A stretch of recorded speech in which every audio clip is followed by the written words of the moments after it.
Hello, everybody. This needs an explanation, just so that none of you go, what the fuck happened to you? I'm sure anyways you're going to ask that question. So yesterday at work, as you guys know, I work with car parts. And I work in the returns department. So I had to build some battery core skids to be sent out to our basically our recycler, I guess is probably the best way to put it. So if you're wondering what this is with my eye, it's just dye. Last 45 minutes of my shift, I grabbed a skid, the plastic wrap, of course, pulled the plastic wrap, and in some cases when the stores send back the battery, sometimes there could be acid on the plastic. Something hit my eye, and funny enough, I did have my safety glasses on 90.9% of the day, except for that 5 minutes when I did that. Something hit my eye. I kind of panicked because I didn't know if it was acid or not. My supervisor heard me. He come running. We went over to the eye wash station, and it wasn't burning, but it just felt like something was in it. So I went to the hospital this morning, got it all checked out. The dye is so that they can use a specific kind of light. And they did put freezing in my eye, like freezing drops in my eye. And essentially, whatever was in there that she saw was gone. And she was going to have to use this sort of like this little brush thing to kind of clean it out. But she said it was gone, so that's good. Other than that, everything's fine. I'm still, the freezing is pretty well almost gone, and I've already wiped a lot of this away, in case you're wondering. So the purpose of this video today is we are going to do a response, sort of a chime in, I guess, if you will, to some dude in Texas. His name is Sean. He did a thread where if your house is on fire, and your wife and your kids and your pets and whatever is all out of the house, but you have 5 thrash records to go back and get, which I don't know why you would do such a thing. Fuck it, let it burn. Worry about it later. That being said, if the fire was contained higher up, say like if my house was on fire and it was the top floor, first thing I do, make sure to get everything out the door. And luckily, I don't have a cat, I have a kid, and I have the missus. So, corral them things out the fucking door. And if I had to come down and grab 5 only thrash records, these are the 5 I am grabbing. And most likely, you guys know exactly what I'm going to choose because I'm pathetic and predictable. And that's just how things work over here on this channel. Let's take a look, shall we? This is in no particular order. You can kind of base it. If you do a video, I guess Sean said that basically you can either do it by, how hard to get it is, or sentimental, or whatever have you. I went with the 5 best records that I have. And I didn't want to duplicate any bands because it's just not a point. So the first one, we're going to go with Nuclear Assault, Handle with Care. If I have to explain any more than this record is a thrasher piece, I don't know why you're watching this channel, because if you're watching this channel and you're like, what kind of record is this? Straight up East Coast thrash. That's exactly what this is. It is East Coast thrash at its finest.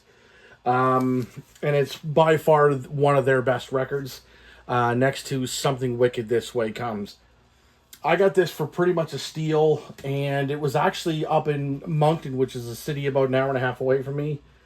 So they brought it. They had it down here, and I was very excited. I was very, very, very excited to get this on vinyl, and it cost me $30, I think. Anyways, yeah. Funny enough, the sticker's still there. Look at that, $30. So I'll take it. And I was super, super excited to get this. That would be one of them for sure. Next one, you guys know that I've talked about this over and over and over and over and over and over and over. It is by far one of my favorite records that's come out over the last 10 to 15 years. The band is sort of back, but they're not, with a different singer, and that is Power Trip. Nightmare Logic, released 2017, produced by Arthur Rizek. Just mastered by Joel Grind over in Portland, Oregon. Joel Grind is one of the main men, is the main man behind Toxic Holocaust. Again, Arthur Rizek. Anything that man puts his name to is something else. Power Trip, Riley Gale, rest in peace. Blake Ibanez, Chris Ulsh, Nick Stewart, and Chris Wetzel. Having these guys sort of back with a guy that sounds very much like Riley is kind of weird to me. But the guy is also in the band called Fugitive, and funny enough, Fugitive has a logo similar to this. That being said, it is pretty killer. And without a doubt, this is, like I said, one of my favorites over the last 10 to 15 years. Soul Sacrifice, Executioner's Tack, Firing Squad, Waiting Around to Die, If Not Us, Then Who, Crucifixion. Jesus, I can't even talk today. I can't talk, I can see, but fucking barely I could die in my eye. I'm gonna move this one over here because it's literally my number one. So I'm gonna go, so basically the first two would be like my 4 and 5 swap out. This next one here, I did a video on this when I saw it and I bought it. And it was just, it's a record that I've had more copies of than any other album that I own. And this is a record we all know, but it's the version that some know and some don't know. The green copy of Metallica's Ride the Lightning. French Bernet label, 1984 pressing on yellow wax.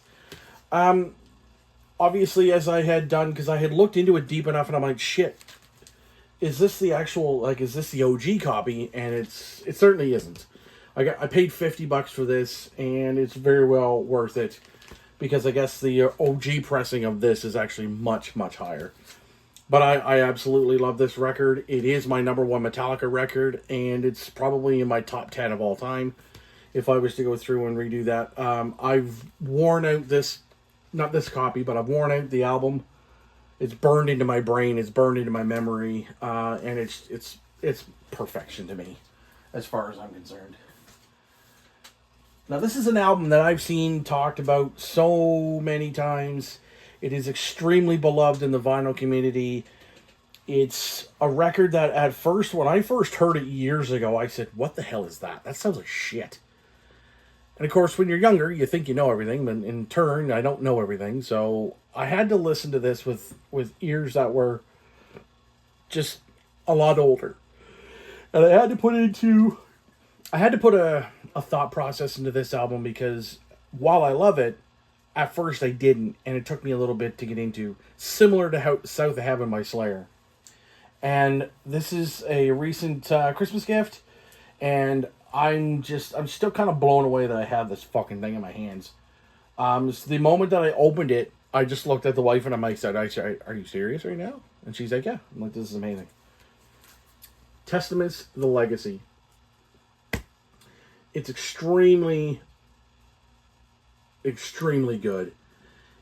It is a record that I have to it's the one that you have to have. It's the one where you're like, yeah, it's not got the best of, it's not got the best of production, but when you put yourself in that old school thrashy sort of mindset, this is a record that you need to have. This is fucking amazing. This is just Eric Peterson, Alex Golnick, Greg Christian, Louis Clemente on the drums, and of course Chuck, right? You have pretty much 4 of the main guys in this band that were around for so damn long. This is absolutely perfection. This is perfection. Okay, and now the last one. If you guys have watched my channel for more than 10 minutes, you know what album's coming next. It is the band that has completely encompassed every part of my being. It is the album that, without a doubt, is also in my top 10. It is actually in my top 5 if I want to talk about top albums of all time. and that is Slayer's Hell Awaits. The production, everything on here is an absolute masterclass in thrash metal. It's where Slayer started to become Slayer, and there's no better band than this in terms of the kings of thrash. And yeah, we can sit here and talk about Metallica, but when it comes to Metallica, even I burned myself out on them. I've burned myself out on the big four as a whole. Okay, I would rather talk about Testament or Exodus or any other band or Death Angel, but this is the holy Bible, of thrash. If you want my opinion, I would put this up against any other record. I think this is better than Hell Awaits. Jesus, Murphy. This is actually better than Rain and Blood, in my opinion. Rain and Blood is, I think it's starting to get to that point where people are saying it's like overplayed. I think someone even said it was overrated at one point. But, yeah, anyways. That's pretty much it for this, guys. I'm going to go continue to take to kind of chill out on the rest of this day. Probably play some guitar. Because I love that thing too. Anyways, thank you so very much for watching. I really appreciate this. If you like this, give her a like and hit that subscribe button. And hopefully we'll get some more content out as soon as we can. Cheers, and great thread, Sean. Cheers.